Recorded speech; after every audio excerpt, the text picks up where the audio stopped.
Le bonheur, je dirais que c'est comme l'amour. Sa définition est relative et très personnelle à tout un chacun. Toutefois, à mon avis, il y a deux sortes de bonheur. Il y a le bonheur transitoire, c'est-à-dire l'assouvissement de nos désirs, comme par exemple lorsque nous accomplissons quelque chose, lorsque nous pouvons dire je serai heureuse, je serai plus heureuse ou je serai heureuse lorsque mes enfants se marieront, lorsque je réussirai ça à l'école, lorsque j'aurai ce contrat, etc. Ce sont des choses qui sont externes et qui vont faire activer un peu cette hormone du bonheur.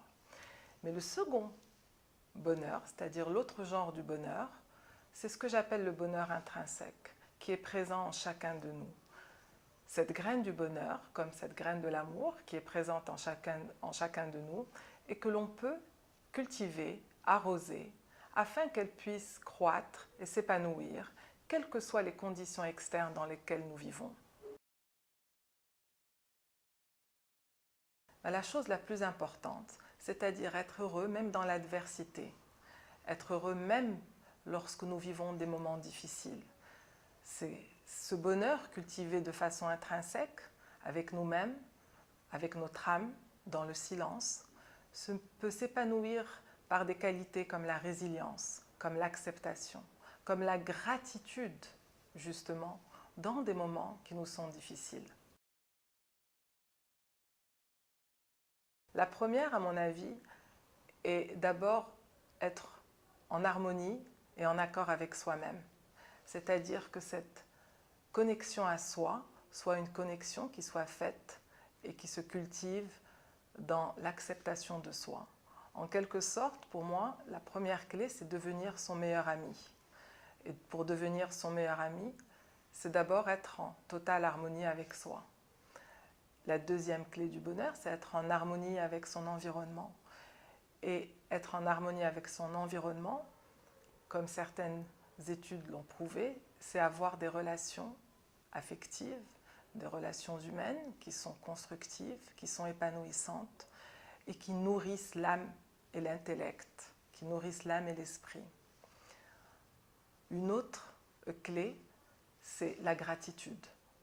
La gratitude permet de cultiver le bonheur intrinsèque tous les jours. Alors souvent, je conseille à mes clients d'écrire une liste de gratitude, 10 choses pour lesquelles vous éprouvez de la gratitude tous les jours.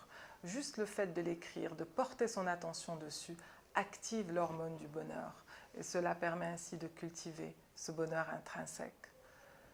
Une autre clé du bonheur est bien entendu le non-jugement.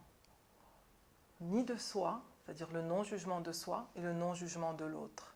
Être aussi indépendant de l'opinion des autres. Cela, bien entendu, relève du fait d'être en harmonie avec soi-même. Être indépendant de l'opinion des autres, c'est d'abord être content de soi. L'autre clé du bonheur, c'est bien entendu avoir un travail qui épanouit son intellect et qu'on aime.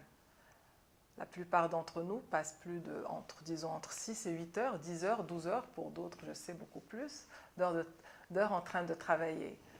Alors si vous passez 10 ou 12 heures par jour en train de faire quelque chose qui ne vous apporte pas du bonheur, qui ne vous épanouit pas, comment pensez-vous pouvoir cultiver justement cette graine qui est la graine du bonheur?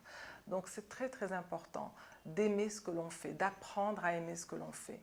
L'autre clé du bonheur, c'est savoir pardonner. Savoir pardonner et aller de l'avant.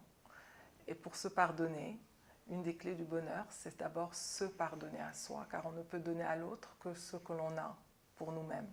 L'autre clé du bonheur, c'est être bien entendu à l'écoute de son corps, être à l'écoute de soi, nourrir son corps, nourrir son intellect, nourrir son âme et être à l'écoute de soi. Cela est une des clés principales du bonheur.